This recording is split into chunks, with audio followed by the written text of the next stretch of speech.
All right, welcome back to the Beer Bottle Qbs podcast. Week 1 preview. Week 0 was interesting to say the least. Nebraska burned both of us, Siege, but pretty decent weekend of first weekend football. I want to hear your thoughts. I mean, it's football. It's back. It was great. Yep. Wait, hold on. Scott Frost is calling me from Ireland. I think he might still be there. Does he need a ride? Are you his new travel agent? Yes. He's asking me to book him a flight to anywhere but Omaha, Nebraska right now. I mean, brutal first loss. I thought they were back. I had them ranked in the top 25. I thought they were going to roll Northwestern. Didn't happen. I don't think it's ever going to happen at this point for Scott Frost. I think they're definitely firing him after this year, unless they rip off one of the greatest comeback seasons of all time.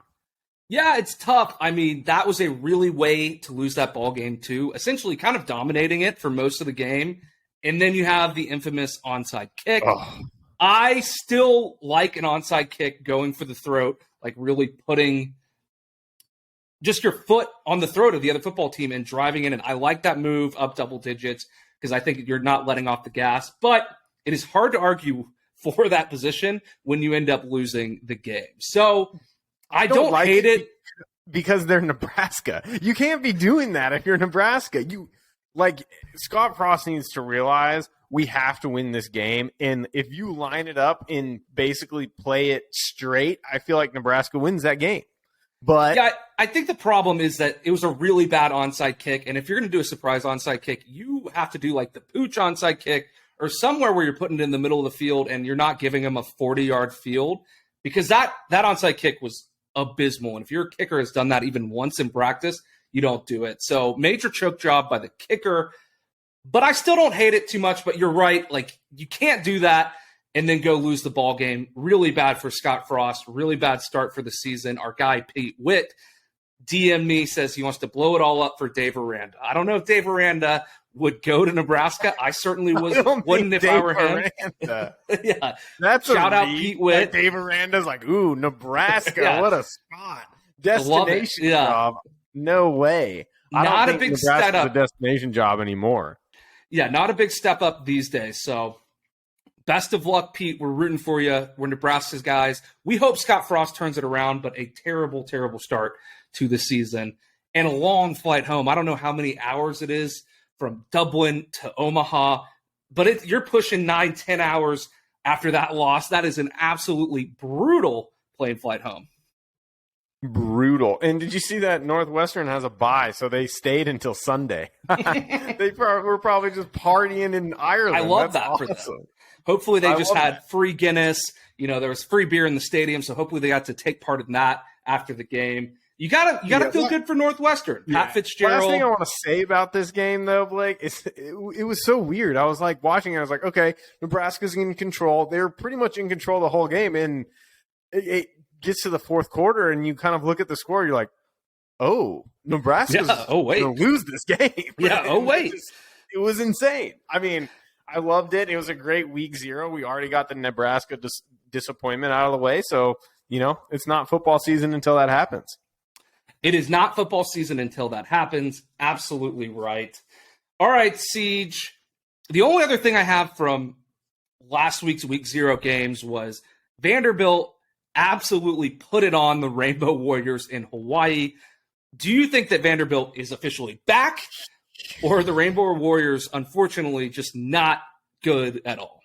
Ooh, I tend to think that the Rainbow Warriors are not good at all. I watched the first, couple plays of that game, and you're like, is this an FCS team? I mean, I know Hawaii's not a world beater, but usually they're pretty frisky. You can put them on at like a 9:30 o'clock. You're like, ooh, Miami versus Utah State. Great, I'll watch this. Yeah. Because, I'm a little drunk on a Saturday evening. And that's how it goes. Hawaii usually lights up the scoreboard, plays no defense, but they're a fun team. This team was just didn't belong on the field, Blake. Yeah, these are not the June Jones days at Hawaii. It really was a rough performance. I feel bad for the Rainbow Warriors. Vanderbilt putting up 60 points, though, is a lot of points. So I have to believe that maybe they're stumbling onto something, have that second-year head coach. I can't even remember his name, and I just looked it up earlier today. Blonde guy, young, was a defensive coordinator somewhere good. That's all I remember about him. If they continue to win, then we'll talk about him more. Any other thoughts about week 0? Utah State, UConn was a pretty good game. Utah State, they got a good win, but then they have to go play Alabama this week. So I don't know if they're going to be able to enjoy that win for very long. No. I mean, UConn versus Utah State, what you can say, it was football. I watched it. Yeah, it was football. It was pretty good football. It was decent football for UConn. I forgot that Jim Mora was on the UConn sidelines now. It's good to have him back in college football. And, if he's good at UConn, that probably means that Chip Kelly is going to be really good at UCLA. The connection is there. That Chip Kelly drum. Oh, we're banging it home. Until it's proven wrong, I'm a big UCLA guy. You may see me, pop on a UCLA visor, get into the Chip Kelly mode as we get into some big games this year, if they can hold up to the hype for me. Oh, no. Not great. Not great. My history with UCLA, but the future should be better. All right. I think that's it for week 12 last year, right? It's like the third year in a row I picked him to win the Pac-12. Ever since Chip Kelly's been back there, I've been all on that train, and I am going to stay on that train. So hyped up for that. Siege, before we get into week 1 predictions and preview, got to shout out the Marinas and Martinis. You're rocking the Pop the Champagne Dad hat again, unofficial official sponsor. I've got new colors just dropped tonight. We've got the navy classic marina look, and I'll have to get you one of these, CJ. We got the forest green champagne, pop the champagne dad hat. So go check these out on www.marinasandmartinis.com. And without further ado, let's dive in to some week 1 bangers. Absolutely awesome slate starting on Thursday night. You want to start with the Thursday night game, Siege? Let's start with Thursday night because I'm just so glad college football's back and we get it early. Love it, love it, love it. The biggest game on the Thursday night slate, in my opinion, or at least there's 2 big games. First up, the backyard brawl, West Virginia versus Pittsburgh. Absolutely hated rivalry to start off the season. I love every second of it. Who you got in this game? I believe you have Pitt pretty high in your top 25, Siege. I like Pitt this year. I do, and I love this game because they really do, like you said, hate each other. I mean, they do hate each other. And I love that we get a rivalry game right out of the gate, week 1. Buckle it up for your number 1 rival. I love it. It's the best. Like Pitt. I'm very down. We used to talk about how good a coach Neil Brown was on this podcast. I think those days are behind him. I think he gets fired after this year. I have Pitt big in this game. You didn't even put him on the hot seat last week. You've been holding these feelings in for week 1, Pitt versus West Virginia? Yes, I've been holding it. You got to give the people what they want, Blake. Neil Brown, hot seat. I've got Pitt. I handicapped this game, and I have Pitt at minus 14.5. I think it's a 2-touchdown or more game. Disgusting. I absolutely hate this. I am not as high on Pitt as you are. I think they'll be okay. Good defense. I don't think they're going to be able to refill the Kenny Pickett lottery pick position. I know we're talking basketball there, but I think Kenny Pickett is going to be a massive gaping hole for them. And I like West Virginia. Wow.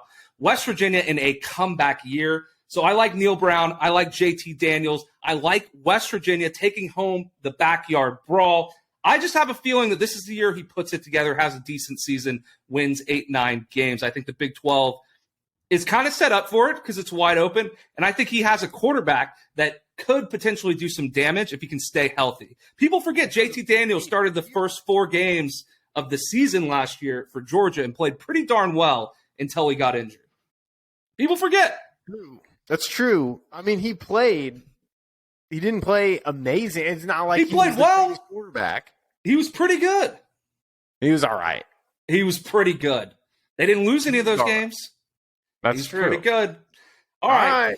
Well, we've got differing of opinion there. Starting off hot. I absolutely love it. Love it, Siege. So we're going to get to go at each other on Thursday night. Maybe check out our Instagram. We'll have some, posts going back and forth. I'll probably be at Buff Bros with some of the Fort Worth guys. CJ, I don't know where you're going to watch the games down in Houston, but we'll have to produce some content in this rivalry right here. We're having a Blake and CJ rivalry to start the year. I love it. All right, perfect. So that's that. We have differing opinions on the backyard brawl. Let's move to another game. Lots of P's in the slate. Lots of teams that start with P's. It's Penn State at Purdue. What do you think, CJ? Are you high on the Nittany Lions coming out with a big win? Or do you think that the Purdue Boilermakers, wow, I cannot speak tonight. The Purdue Boilermakers continue their hot ride from last season? I'm not high on either of these teams, Blake. I really don't have this one pegged, to be honest with you. I can't get a feel because Penn State has been such a weird team under James Franklin. Like, they will be, 10-1 ending the year, potential college football playoff, going, one game away from the Big Ten championship, or they'll be 6-6 like they were last year. It's so bizarre that I can't put a finger on them. But Purdue is Purdue, and they're going to be Purdue, and they're still Purdue. So I'm going to go with Penn State in this game. I like the Nittany Lions on the road to take it to Purdue Boilermakers, just because I'm not sold yet on Jeff Brom. I think he's done good things, but I don't think he gets over the hump yet. We're starting off this season as bitter enemies on games because I have a strong opinion on this game. I absolutely love Jeff Brom. Winning at Purdue is hard. Like, before the last couple years, they hadn't won since Drew Brees, and that was just basically because Drew Brees was just better than all the other quarterbacks in the country. They still weren't even that good, but they were decent. So being able to put up a 9-win season last year and upset the number 2 ranked Iowa, I think that success is only going to continue in a Big Ten that is, top heavy. I think they can go out and win 9-10 games again this year. I love Aiden O'Connell. I love the kind of offensive fireworks that come with Jeff Brom. I remember him playing in the Louisville days, Thursday night, throwing the ball around. That success continues into his coaching career, and I like Purdue to win big at home in West Lafayette. Ooh. I think this is the beginning of the end for James Franklin. Let's go Boilermakers. Let's go Boilermakers. That's all I have to say. Let's go Boilermakers. We're starting off strong. We're going at it. I like it. I like it. Thursday day of hate for CJ versus Blake. We're just going to go after each other on Instagram. This can turn into some great content. So we'll produce that for you, some short form videos. So go follow us on Instagram. Next game up, let's move on to the Friday slate. We usually wait till the end to talk about the Frogs, but since we're going in the order, by day, they're playing on Friday. What is it? Pac-12 at night. What is the phrase? Pac-12 at night, late night, and Pac-12 after dark. Pac-12 after dark. That's it. I love TCU at Colorado, the home opener. You have TCU ranked in your top 25. I do not. Let's hear your thoughts on this game. This game is going to be a blowout, and TCU is going to blow out Colorado. And I'm not saying that because I'm a TCU homer, and I'm not saying that because I think TCU is a top 10 football team. I'm saying that because I think Colorado is a bottom 10 football team. I think they are a very, very bad football team. They lost so much talent. They have a total of, I think it's like less than 100 snaps combined in their entire secondary. I think they are a bad football team. I think TCU is set up for a decent year. I've got them ranked. I just do not think Colorado is any good. So I have this as a 14 to 21 point win for TCU. I think it's going to be an easy game to open Sonny Dykes' career. Love that pick, CJ. It looks like on Friday we can end our Thursday of hate and go back to a Friday of friendship on the podcast, because I also love TCU in this game. I've been up and down on Sonny Dykes. I've been up and down on TCU, mostly down over the offseason. But now that we're here, I absolutely think this is a big win for TCU. Sonny Dykes has to put his stamp on the program if he wants to have any form of success, and that starts at Colorado. I can't even name a single player on the Colorado football team. The best player to suit up in Colorado colors in the last 20 years was PFT commenter on Grit Week, kicking terribly in their indoor facility. So I think TCU wins big. I like it. I think that's about all there is to say. I may have a double down pick on this in Beer Bottle Bets, the sister episode, the second episode of the week that we're starting back up. Will likely launch Thursday morning. I think this will release Wednesday night if you're listening. That's just a little tidbit for you. Share that pick in Beer Bottle. We could. So exciting stuff there. And I just think Colorado's so bad, everybody. If you have money, if you want to bet on TCU, but we'll get into that. We'll get into that in Beer Bottle Bets. Separate episode. Go listen to it. It's a great show. We've defined it. It's going to be 7 picks from each of us. Each week, there are locks of the week, our best picks. So check that out. All right, Siege, let's get into the heart of it, the meat of it. There are some awesome, awesome games on the Saturday slate, and I think the only one to start with is Notre Dame, Ohio State. Ooh. I notably had Notre Dame absent from my top 10, I think. I'm pretty sure I had them out of my top 25 at all. I think they're one of the most overrated teams in the country. They're playing Ohio State week 1. Do they even have a chance, CJ? You're pretty high on them. Do you think they even have a chance against this Ohio State team? I like Notre Dame because they're going to come out. It's Notre Dame, Blake. They're going to come out firing. I've got them at number 9. I think they are a solid football team. Playing at Ohio State to open the season is absolutely brutal for this Notre Dame team.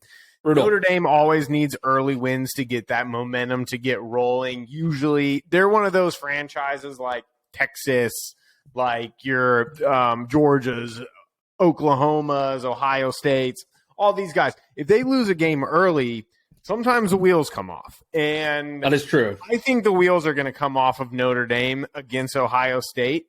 I've got Ohio State winning, but not covering that 17.5-point spread. So I do think Ohio State takes it, and I don't think it's particularly close the whole game. I just like Ohio State at home a lot better than Notre Dame's first game. Yeah, I stand by that. I do think Notre Dame's one of the most overrated teams in the country. Even in the Brian Kelly era, they really haven't put together elite teams in back-to-back years. Last year, I would say, would be their elite team. This year, I'm not a fan of Notre Dame. I think it's going to be a big win for Ohio State. But I think you're onto something with the spread because under Ryan Day, Ohio State has really not gone out and taken care of business against these kind of big opening games that have some meat on the bones. And so I'm not sure that Ohio State goes out and covers 17, even though I think they're a far superior team. So I'm wishy-washy on that, but I do like Ohio State with a pretty comfortable win. Love it. Love it. All right, let's jump. I mean, I think that's it on that. I mean, we both have Ohio State winning. I got Ohio State. I just don't think – I think by a marginal amount. Is honestly overmatched. Yeah, fair, completely fair. That's about all the analysis you need. It is what it is at the end of the day. Yeah, that's all the analysis you need on that. So let's dive into one of the more interesting games of the week. It's Oregon playing Georgia in Atlanta. Dan Lanning, defensive coordinator at Georgia for the national championship run, playing against Kirby Smart. Not really sure who's going to be the quarterback for Oregon. It could be Anthony Brown from last year or Bo Nix, Auburn transfer. Does Oregon and the protege have any chance to beat Kirby Smart, CJ? They do. I think they do. I think they have a chance. I like Oregon early in the first half. Okay. I think they're going to come. I mean, Dan Lanning knows this team inside and out. Georgia lost a lot on the defense, but again, they're Georgia. They're going to reload. That defense is going to be very good again. I don't think it's going to be what it was last year because that might be an all-time great defense. I think Dan Lanning is going to know where to attack early. I have Oregon winning at halftime. And then I have Georgia squeaking it out late. I think Stetson Bennett and them make the adjustments to that, basically Dan Lanning's defense. He's going to know how to attack every single player. They make the adjustments at halftime. Kirby Smart will make the adjustments at halftime on the defensive side of the ball. And I just feel like Georgia pulls it out, but I think it's going to be a very good and very close game. That's interesting. That is interesting. I don't know how to feel about this game. I really don't know anything about Oregon. It's so hard to tell whether a first-year head coach, no matter how much success they have had in a coordinator role, how they'll do in a head coaching position. I don't think he inherited the easiest position at Oregon. I mean, you don't have a true blue go-to quarterback. You don't have, all the talent in the world like some of those Chip Kelly teams. So I really think you're going to see one of two things. So I think that this is either the moment where Kirby Smart becomes the next Nick Saban, and he basically just goes out, has reloaded every position, has made it to the point where every year you have to worry about Georgia because they're going to be an absolute problem. Or he's going to do what you said, and it's going to be a piddle out, overcome obstacles at half and win the game. And I really don't know which way it'll go, but we're going to learn very quick whether Kirby Smart is the next Nick Saban, I think, in this game and early in this season. Because if he can put it together, he's got an experienced quarterback. If he can put it together on defense, he really can show that he is, building what Nick Saban built at Alabama. I mean, that's a great point. If Georgia comes out and just rolls Oregon easily, we are looking at the next Nick Saban. I just don't see that happening after a national title run, after, having the highest of highs. I don't think Georgia's going to be the lowest of lows, but I also don't think they're going to come out and be the world beaters they were last year. I mean, that defense was unbelievably special last year, and it is Georgia. I mean, we're talking about a premier power in the NCAA, but at the same time, it's just hard for me to think that they can reload to that level. So that's why I think Oregon. I mean, I like Oregon, at half, and in Georgia with the final. Yeah, it's absolutely true. I mean, Kirby Smart has not, to this point, proven that he can reload like Nick Saban does at Alabama. He has not put together multiple elite seasons in a row. He's been has a great team, a little bit down, has a great team. So we'll see. I think Georgia's a big unknown. I think if we talked about Bama a lot, we love Bama, but if Georgia, they could be a real problem if they've come out and just wax Oregon. We need to maybe rethink our spot in the SEC because they really could come out and be an absolute threat. So I think that's Oregon, Georgia. We both like Georgia a little bit. Maybe a blowout on my end, but we'll see about that. Love Stetson Bennett, so I'm just glad that he is back in a Georgia uniform and we get to see him play more college football. So I think everyone can agree with that. Stetson Bennett, absolutely electric. Oh, fire guy. And I hope they win the national championship again just so we can see another 6 a.m., 7 a.m. blackout drunk interview from Stetson Bennett because that was awesome. Absolutely awesome. I mean, don't care what you say. Great interview. The national championship. All right, Siege, let's dive into another one. Teams, you have both these teams in your top 25. I only have Cincinnati. We got Cincinnati at Arkansas. Super interesting matchup, seeing kind of future Big 12 team versus a, SEC team that has been in the middle of the pack, had a pretty good season last year, but we don't really know if they're going to be able to continue that success with Sam Pittman. Was it a one-off? Let's hear your thoughts, CJ. Do you think Cincinnati can come in, pull the upset, and beat Arkansas? So we talked about, I've got both these teams ranked. I really like Cincy. I was reading some things, getting ready for beer bottle bets today about Cincy and kind of the players they've added, the recruits they've added. I am now very high on Cincinnati. I like Luke Fickell as a head coach. I think they're just going to reload and be not what they were last year, but I think they're going to be a very good team. And I think they do go into Arkansas and put the beat down on them. I'm just still not sold on Sam Pittman. I'm not. I don't know what it is because he has had some decent success. Yeah. But I'm just not sold on him yet. Or at all. That's fair. That's fair. Sam Pittman, I'm not sold ever. I'm done with Sam Pittman. Sold on Arkansas. Give me Cincy. I like Cincy as well. I think they haven't named a starting quarterback. Evan Prater, Ben Bryant, I think, are both better options than KJ Jefferson at Arkansas. I'm pretty sure he's going to start this year.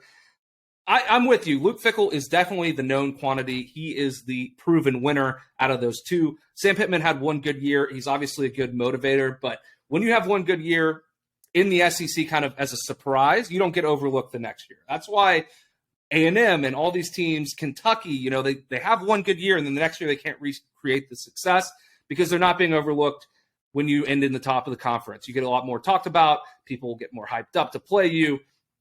And that's just kind of like, if you can't really elevate from year to year, then you're not going to have the same success. And I think this will be a big test. If Arkansas beats Cincinnati, though, I think they may be the real deal and, may have a chance to win 10 games.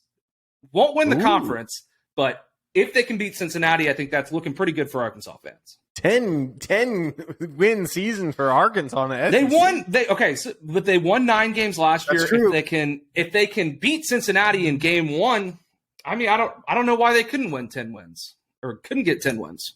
That's a take, but I mean, it makes sense. I mean, they got to beat a lot of good teams, though, Blake. They do, but if you start off beating a really good team, that's a pretty good sign. It is. So we'll see. There also could be, the playoff hangover for Cincinnati, and all of that could be wrong. But I'm just saying, if they put a big win on the map, watch out for Arkansas. All right, moving into our next game, we got UNC playing in the state of North Carolina at Appalachian State, not in West Virginia. CJ, are your boys the Sun Belt champions that you picked? Are they going to take out North Carolina? Are they going to take out North Carolina and Mac Brown? Hey, Blake, can you put in some funeral music? Because I can. This game is the beginning of the end for the Mac Brown era at UNC. This game opens the door to the end, Blake. This is the light at the tunnel of Mac Brown is there, and he's about to walk through it in this game.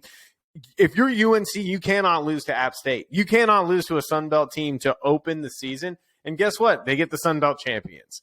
That's not going to be very fun for Mac Brown. They're going to lose. Give me App State all day long over UNC. I said it again, the beginning of the end for Mac Brown. Siege, I hate that because I do like North Carolina. I like Mac Brown in the comeback year. The wildest thing about this game is why in the world is UNC playing at Appalachian State? That's a great question. That doesn't make any sense. And for that reason, this might be the biggest trap game of Mac Brown's entire career. He's, lost a lot of trap games to Texas Tech and Oklahoma State back in his Texas days. This is a crazy trap game, and I do not know how I feel about it. I kind of get the inkling that you may be right on this one, and this may be the turning point for Mac Brown. That being said, though, I'm picking UNC to win close, not cover the spread. I don't know what the spread is on that game, but I like UNC eking it out. App State. Half point to App State. UNC's the underdog. Oh, man. This could be a nightmare for At least UNC that's what in I the have top 12. on my sheet. Yeah, that works. Yeah, I'm going UNC in a nail biter. Take that half point. Nail it. Let's go. Mac Brown, not going to lose to App State. All right. I mean, hey, I completely disagree, but that's your prerogative, CJ. I think it's the end. And because I sat on this podcast last year and told everybody that Mac Brown was going to be in UNC was going to play Clemson in the ACC title game and potentially go to the college football playoff. I was way wrong. And Things if you happen, can't do it with that team, I mean, it's done. Things happen. We will have to see. All right, 2 more games on the pick sheet. First, we have our Sunday night matchup. Really interesting game. Brian Kelly's first game in the purple and gold, playing at Florida State. So LSU at Florida State. Tell me your thoughts on this one. Oh, Florida State the past couple of years is just a joke. I mean, they have been terrible at football.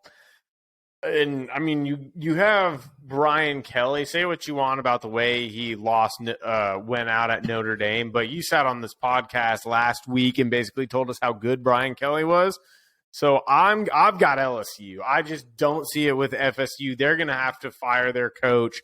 They're going to have to get that swag back at FSU that they have lost. I mean, they do not have – I mean, FSU used to be a national power, and now they're like an afterthought. You're like, oh, Florida State, okay, cool, whatever. And, I mean, I bet, like, teenagers in high school are like, yeah, Florida State's garbage. Like, Deion Sanders is cool, but, like, he played there – 50 years ago. But so give me the Tigers in this one. And I think it's a good start to Brian Kelly's career. I think I got it by two and a half touchdowns. I like LSU big too. I think this is a statement win for Brian Kelly. No idea who's going to play quarterback for either teams. Neither has announced it, or at least I couldn't find it on the internet before this. So that being said, I don't think it matters. I think LSU is far more talented. I think Mike Norvell is over his head at Florida State. I'm with you. I mean, the coolest thing that Florida State has going for him is Chief Osceola throwing the fire spike in the middle of the field. And honestly, I wish that they could do that for games that matters. Like, I like Chief Osceola being, with really good football teams. And that's just not the case this year. I think LSU wins big too. Yeah. I mean, there's not much. I would be shocked if FSU even gives them a game, to be honest. Yeah, absolutely. Absolutely. All right, let's move to our last game before we end the episode. Clemson at Georgia Tech. I think they're playing in Atlanta, so not really at Georgia Tech, but kind of at Georgia Tech. Will probably be more Clemson fans in the building. What do you think? Does Georgia Tech have a shot to pull the upset and beat the Clemson Tigers? Oh, I don't even think this game's going to be remotely close, Blake. I think this is where Clemson puts that stamp and says we're back, because people forgot about them last year. I forgot about them. I mean, they won 10 games or 11 games last year. I mean, they won 10 games. They won 10 games and we forgot. And people forget. They won 10 games and they're an afterthought. Yeah. I think Clemson and Dabo are going to put it all on the line, put their stamp down, hammer down, and I think they're going to take it to Georgia Tech from start to finish. I think Dabo does not let up on the gas, because he knows this is the only game on Monday night and the country is going to be watching because it's football.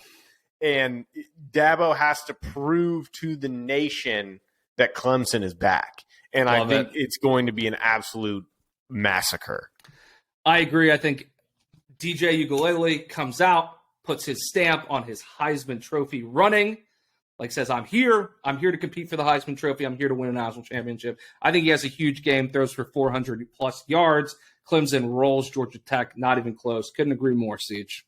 Could not agree more. Clemson is back. You heard it here on the Beer Bottle QBs podcast. Clemson is back. Clemson's back, baby. Back. All the way back. I'm so glad football is back. Me too. Football is back. All right. I think that is an episode. That's your week 1 preview.